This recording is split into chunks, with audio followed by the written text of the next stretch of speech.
하나님 말씀 보십시다. 창세기 27장입니다.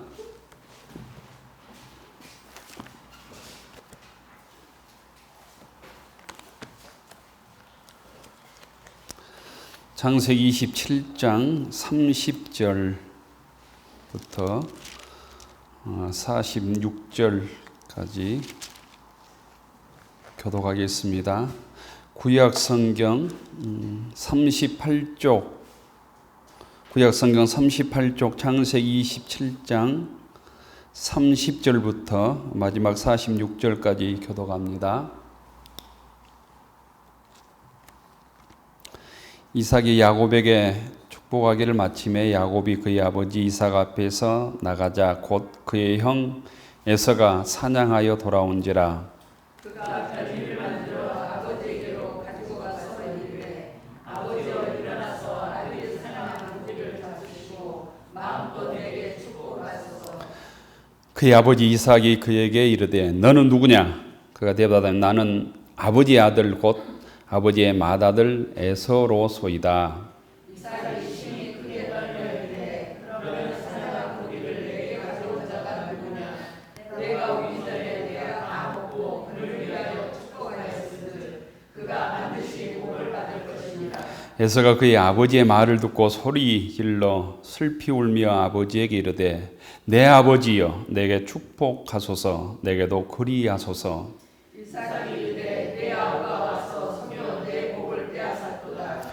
에서가 이르되 그 이름을 야곱이라 함이 합당하지 아니하니까 그가 나를 속임이 두 번째니이다. 전에는 나의 장자의 명분을 빼앗고 이제는 내 복을 빼앗았나이다. 또 이르되 아버지께서 나를 위하여 필복을 남기지 아니하셨나이까. 이삭이 에서에게 대답하여 이르되 내가 그를 너의 주로 세우고 그의 모든 형제를 내가 그에게 종으로 주었으며 곡식과 포도주를 그에게 주었으니 내 아들아 내가 그에게 무엇을 할 수 있으랴. 에서가 아버지에게 이르되 내 아버지여 아버지가 빌복이 이 하나뿐이리까 내 아버지여 너에게 축복하소서 내게도 그리하소서 하고 소리를 높여 우니 그 아버지 이삭이 그에게 대답하여 이르되 내 주소는 땅의 기름집에서 멀고 여기는 하늘 이슬에서 멀 것이며 너는 칼을 믿고 생활하겠고 네 아우를 섬길 것이며 네가 매임을 벗을 때에는 그 멍에를 내 목에서 떨쳐 버리리라 하였더라. 그의 아버지가 야곱에게 축복한 그 축복으로 말미암아 에서가 야곱을 미워하여 신중에 이르기를 아버지를 복할 때가 가까웠은즉 내가 내 아우 야곱을 죽이리라 했더니 맏아들 에서의 이 말이 리브가에게 들림에 이에 사람을 보내어 작은 아들 야곱을 불러 그에게 이르되 네 영 에서가 너를 죽여 그 한을 풀려 하니 내 아들아 내 말을 따라 일어나 하나님으로 가서 내 오라버니가 나에게로 피신하여 내 형의 노가 풀리기까지 몇 날 동안 그와 함께 거주하라. 내 형의 분노가 풀려 내가 자기에게 한 것을 잊어버리거든 내가 곧 사람을 보내어 너를 거기서 들어오리라. 어찌 하루에 너희 둘을 위하라. 같이 읽읍시다. 리브가가 이삭에게 이르되 내가 햇사람의 딸들로 말미암아 내 삶이 싫어졌거늘 야곱이 만일 이 땅의 딸들 곧 그들과 같은 햇 딸들 중에서 아내를 맞이하면 내 삶이 내게 무슨 재미가 있으리까. 아멘. 최전에 나오신 교우들께 감사드립니다. 주님의 은혜와 주의 축복이 오늘 말씀을 통해서 모든 교우들과 함께하기를 축원합니다. 야곱에게 장자권과 오늘 보면 축복권을 빼앗긴 에서의 그 통곡을 우리가 들을 수 있습니다. 에서는 사냥을 아주 열심히 해서 고기를 잡아서 별미를 만들어서 아버지 이삭에게 바치지요. 하지만 이 이삭의 축복은 이미 끝나버린 뒤였습니다. 야곱의 축복권을 야곱이 이 아버지 이삭의 축복권을 이미 빼앗아 가버렸기 때문이죠. 이삭은 심히 놀라 떨면서 분노했고 에서는 옛날 말로 표현하면 방성대곡했다 이런 표현으로 아주 통곡을 합니다. 크게 소리를 내어서 통곡을 한 거지요. 일반적으로 그 당시에는 죽음을 앞둔 아버지가 아들에게 한번 축복하면 그 축복이 다시 바꿀 수 없는 것으로 생각이 되었습니다. 애언적인 것들이 포함이 되어 있어서 한번 나온 말이 돌이킬 수 없게 되었다라는 거예요. 그래서 이미 별미를 먹고 최선을 다해서 목숨을 걸고 야곱에게 축복을 했기 때문에 에서가 별미를 만들어 왔지만 에서에게 줄 축복이 없었던 것이지요. 이것이 야곱이 형 에서의 복을 가로챈 두 번째 속임수입니다. 첫 번째 속임수는 창세기 25장에 나오는 이 팥죽 한 그릇으로 장자의 명분을 빼앗긴 사건이지요. 근데 오늘 두 번째 곧 이 장자의 축복권마저 어머니 리브가와 함께 동업해서 형 에서의 축복권까지 빼앗습니다. 성경에서 장자의 명분을 히브리 말로 베코라라고 해요. 베코라. 근데 복을 베라카라고 합니다.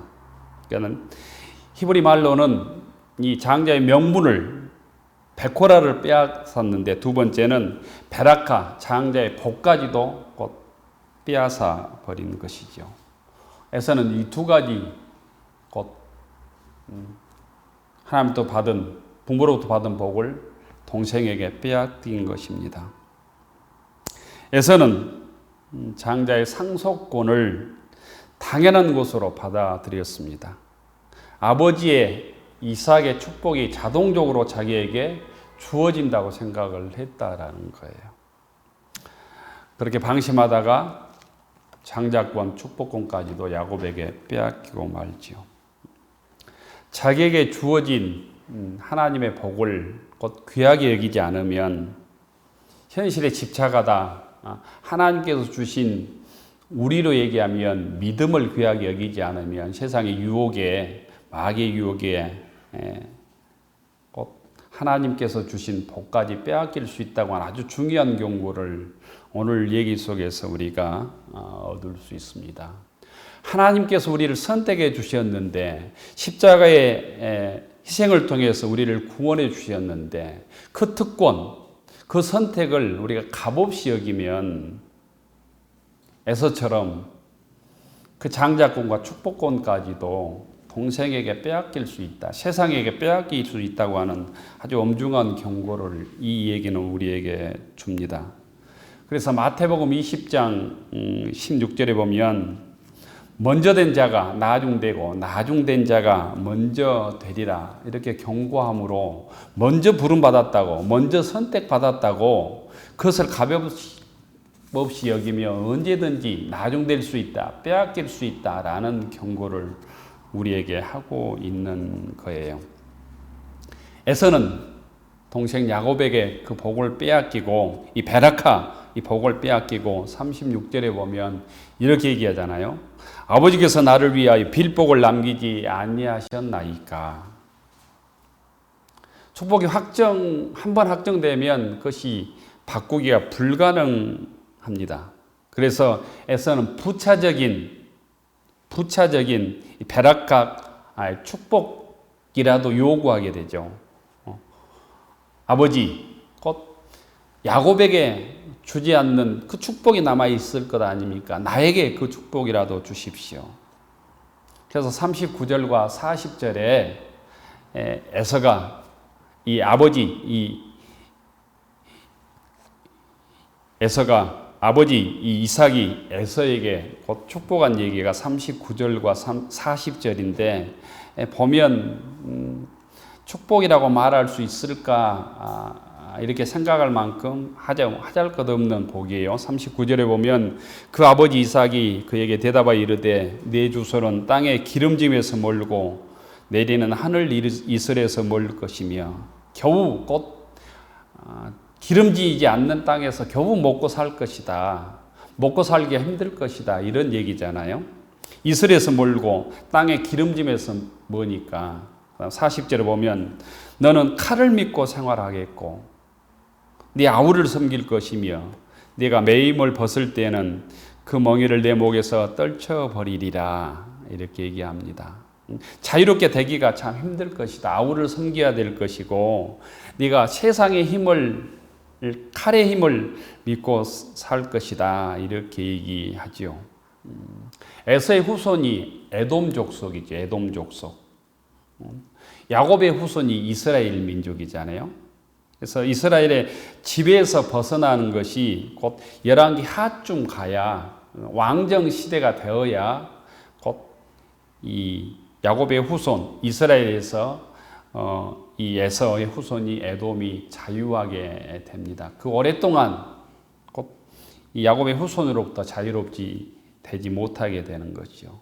이런 곧 남은 축복이 정말 보잘것없는데 이 축복 외에는 아버지 곧 이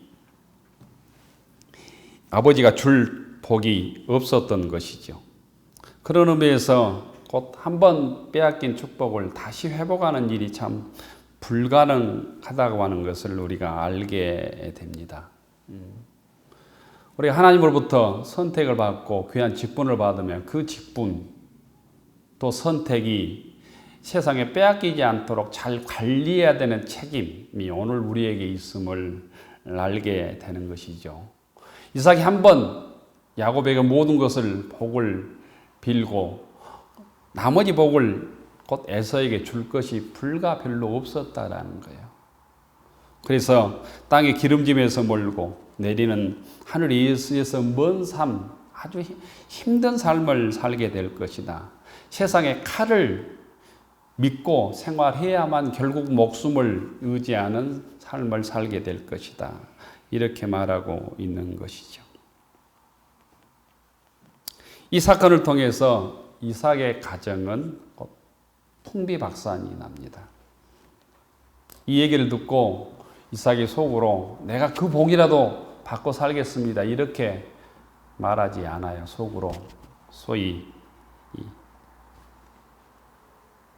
동생 야곱을 죽여야 되겠다라는 보복의 마음을 갖게 되지요. 이 얘기를 듣고 어머니 리브가가 야곱을 불러서 자기 오라버니 곧 야곱의 외삼촌 라반의 집으로 피신을 시킵니다. 45절 마지막에 보면 어찌 하루에 너희 둘을 이루랴 이렇게 얘기합니다. 이 일로 곧 형제간이 우애가 산산 조각이 나고 형제간의 원수가 되고 가정에 이제 문제가 생기게 되죠. 원리 원칙을 무시하면 어머니 리브가와 야곱이 합작해서 그 복을 쟁취를 했지만 가정은 풍비박산이 나버리고 된 것이죠. 며칠만 죽음을 피해서 라반의 집에 있다 돌아오라 이렇게 얘기하지만 그 세월이 성경에 보면 20년간 돌아오지 못합니다. 라반 외삼촌 집에서 야곱은 20년간 보내게 되고 그 동안에 어머니 리브가가 죽게 됩니다. 야곱은 그 어머니의 죽음을 보지 못하게 됩니다. 성경에 보면 창세기 49장에 보면 리브가는 죽어서 막벨라 굴에 이삭과 함께 매장되었다라고만 기록하고 있습니다. 몇 살 때 죽었는지 언제 죽었는지 기록하고 있지 않아요. 결국 야곱은 자기 어머니의 죽음을 보지 못하고는 20년의 삶을 이 축복권을 쟁취했지만 그 대가를 외삼촌 라반의 집에서 치르게 되는 것입니다. 곧 하나님의 섭리와 하나님의 열심을 앞지른 리브가의 열심이 결국 이삭과 리브가의 가정을 결국 파괴시킵니다.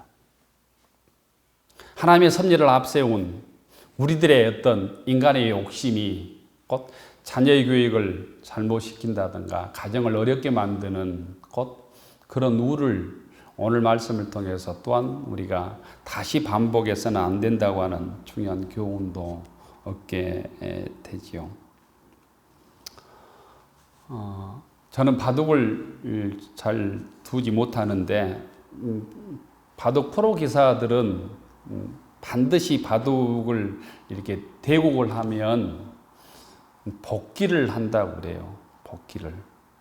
처음부터 끝까지 프로 기사들은 이 기록에 놓지 않아도 처음부터 끝까지 다 복기를 하잖아요. 첫 수부터 마지막 수까지 이 첫째, 두 번째 다 그걸 기억하고 있단 말이에요. 그래서 복기를 한다고 해요.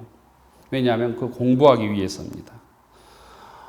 일본 바둑의 그 전설적인 영웅으로 평가받는 사람이 그 겐사쿠라고 하는 선생이라고 합니다. 그 겐사쿠라고 하는 선생이 누구냐 하면 조은현 바둑기사의 선생이라고 그래요. 평생 3사람의 제자들만 두었다고 책에서 기록을 하고 있더라고요. 근데 그 중에 조은현이 4살 때 바둑 입문을 합니다. 그래서 9살 때 바둑 프로기사가 되죠. 그래서 천재 바둑기사로 알려집니다. 조은이 그 밑에 문화생으로 가서 아주 혹독한 훈련을 받지요. 근데 1989년도에 기록해 보니까 37살 때 그 바둑의 올림픽이라고 할 수 있는 배가 잉창비 배라고 중국의 잉창기 배라고 하는 바둑배가 있어요. 거기에서 중국 사람 내웨이펑이라고 하는 이 기사를 꺾고 그 잉창배 우승을 했습니다. 37살 때예요. 그때 김포공항에서 종로까지 카퍼레이드를 벌였다고 그래요. 그런데 그해 9월 달 때, 그해 9월에 15살 어린 자기 애제자인 이창호라고 하는 바둑기사한테 반집차로 지게 됩니다. 근데 20년 동안 계속 바둑을 두면서 둘 때마다 결정적인 순간 이창호 그 자기 제자한테 조은현 씨가 져요.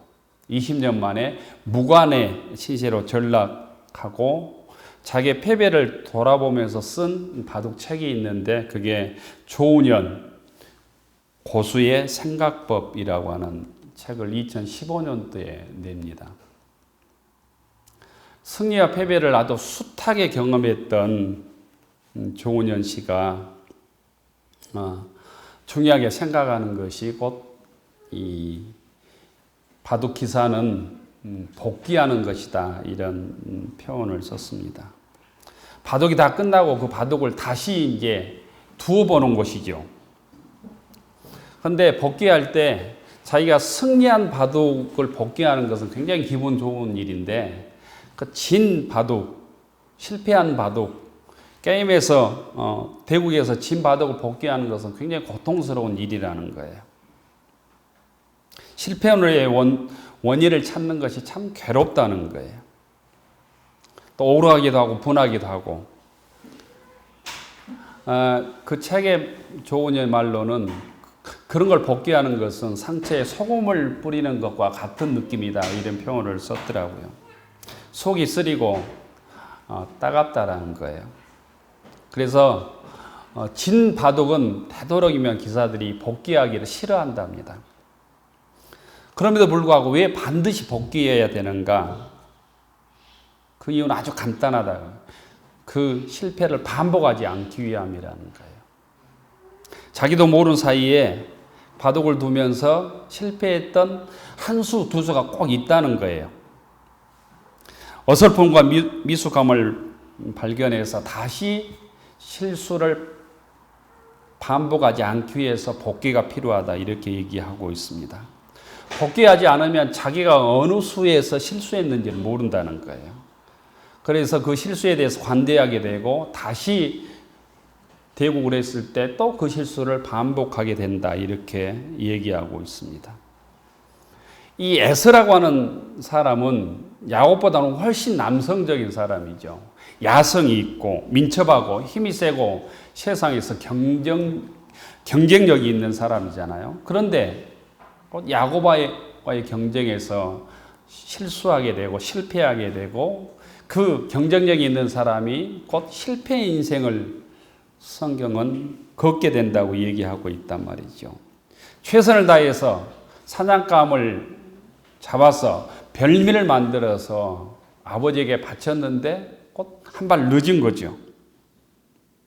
야곱과 어머니의 지략에 못 미친 것이죠. 왜 그랬을까? 곧 이 조은현의 이 고수의 생각법에 의하면 에서는 복귀한 삶을 살지 않았기 때문이라는 거예요.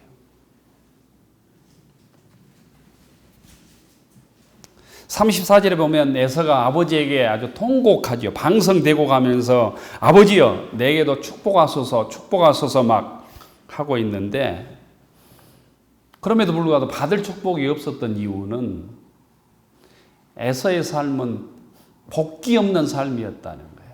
프로바둑 기사로 얘기하면 과거의 실패를 깊게 생각하지 않았다라는 거예요. 자기가 배가 고팠을 때 팥죽 한 그릇에 장자권을 팔아버리잖아요. 그 실패를 복귀하지 않았다. 가슴 깊이 마음속에 새기지 않았다는 거예요. 다시는 이런 실수, 실패를 하지 않겠다라고는 뼈저린 기억을 하지 않았다라는 거예요. 그렇기 때문에 이 두 번째 장자권의 축복권도 쉽게 빼앗겨 버렸다는 거죠. 에서는 과거의 사건, 팥죽 한 그릇에 장자권을 팔아버린 것을 마음속에 뼈저리게 바둑기사가 복귀한 것처럼 기억을 해 두었어야 이 장자권의 축복을 빼앗기지 않기 위해서 만반의 준비를 했어야 되는데 그것을 가볍게 여겼다라는 거죠. 저희들도 에서처럼 우리의 실수를 다시 복귀하지 않으므로 과거의 실패를 다시 복귀하지 않으므로 또 미래도 똑같은 실패를 반복하고 있지 않는지 오늘 이 에서의 실패한 인생은 우리들이 묻고 있다라는 거예요.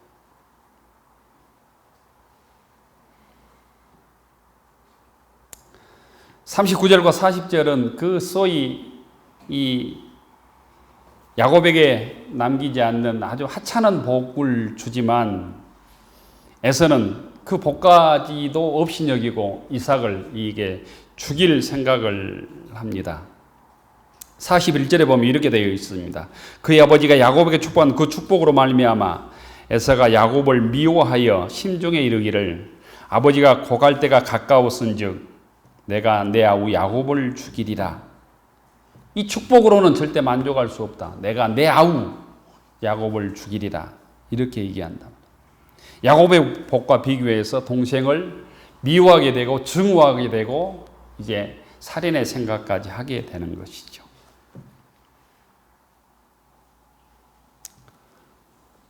에서는 자신의 첫 번째 실수를 복귀하고 돌아보았다면 다시는 두 번째 실수를 반복하지 않았을 것입니다. 보면 에서는 이방 족속, 헷 족속과 쉽게 결혼을 해서 부모의 마음을 상하게 합니다. 근심거리가 됩니다. 28장에 나옵니다. 그러면서 또 다시 이스마엘의 딸 마할레과 28장에 보면 거론하는 것을 볼 수 있습니다. 자신의 실수를 두 번 반복하지 않는 것. 곧 이것이 곧 믿음의 능력이고 주님께서 성경을 통해서 우리에게 주시는 메시지라고 생각합니다. 신앙의 능력은 자신을 돌아볼 수 있는 능력이다라는 거예요. 신앙은 내 편이 하나님이 아니라 내가 하나님 편 되는 것입니다. 하나님의 뜻이 무엇인가를 깊게 생각해야 된다는 거예요. 내가 어떻게 행동하고 생각하고 말해야 하나님께서 기뻐하실까를 생각해야 합니다. 조건으로 얘기하면 에서가 모든 환경에 좋은 조건을 가졌지만 에서가 하나님 편이 되지 않으므로 그 좋은 환경과 그 모든 복들을 빼앗겨 버리고 마는 것입니다. 우리가 어떤 일이 안 되었을 때, 실패했을 때, 내 속에서, 내 안에서 원인을 잘 찾으려고 하지 않습니다. 밖에서 꼭 원인을 찾으려고 하고 어떤 희생양을 찾으려고 하는 유혹이 있습니다. 이것이 곧 마귀의 유혹입니다. 내가 이렇게 된 것은 야곱의 탓이야. 다른 사람의 탓이야. 환경 탓이야. 세상 탓으로 또 어떤 희생양을 찾아서 책임을 전가하면 내 잘못을 복귀하지 않는 프로기사처럼 다시 반복하게 된다라는 거예요.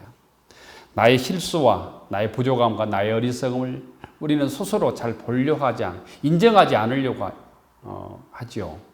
꼭 과거의 실패와 대면하지 않으려고 한단 말이죠. 이것이 타락한 인간의 본성입니다. 오늘 얘기를 통해서 우리가 깨달아야 될 것은 힘들지만 에서의 그 두 번의 실수를 우리가 반복하지 않기 위해서 나의 실패, 실수, 부족함과 말씀을 통해서 대면해야 된다는 거예요. 하루를 시작할 때나 하루를 마칠 때 우리의 삶을 주의 말씀을 통해서 정확히 비춰보아야 합니다. 주님께서 우리에게 주신 하루, 시간, 물질, 기회, 사람들과 관계에서 주님께서 기뻐하신 대로, 주님께서 원하신 대로 우리가 시간을 보냈는가, 살았는가, 행동하고 말했는가를 돌아보아야 한단 말이에요. 남을 탓하기 전에 말씀 앞에서 나를 돌아보아야만 실패 속에서 복귀를 통해서 그 실수를 다시 반복하지 않게 되는 것입니다. 에서처럼 반성 없이 이 원망을 그치고 보복하는 마음을 우리가 내려놓아야 하는 것입니다. 그럴 때만이 우리가 실수를 했어도 주님의 은혜를 놓치지 않을 수 있는 것이죠. 에서처럼 한 번의 실수를 두 번의 실수, 세 번의 실수로 연장시키지 않을 수 있다는 것입니다. 그러기 위해서 우리가 하나님의 말씀을 귀하게 여겨야 합니다. 주의 말씀이 내 삶의 길이다. 내 발등의 이 등불이다. 빛이다. 라고 생각할 수 있기를 원합니다. 주님의 약속을 또한 에서처럼 가볍게 여겨서는 안 됩니다. 끊임없이 주님께서는 우리들에게 이미 우리가 어떻게 살아야 될지, 세상의 많은 유혹 속에서도 어떻게 빛의 삶을 살지 다 말씀을 통해서 알려주셨습니다. 때로는 우리가 삶을 살면서 그 실패를 통해서 다시 반복하지 말라고 그 실패를 주의 말씀으로 복귀하라고 얘기하고 있다라는 거예요. 에서처럼 주님께서 주신 복을 가볍게 여기지 않고 놓치지 않고, 그러므로 하나님께서 우리에게 허락해 주신 복을 다시는 빼앗기지 않고 주님께서 주신 복을 통해서 우리가 누리고 그 복을 세상 사람들과 나누는, 믿음의 교우들과 나누는 믿음의 교우들이 되기를 축원합니다.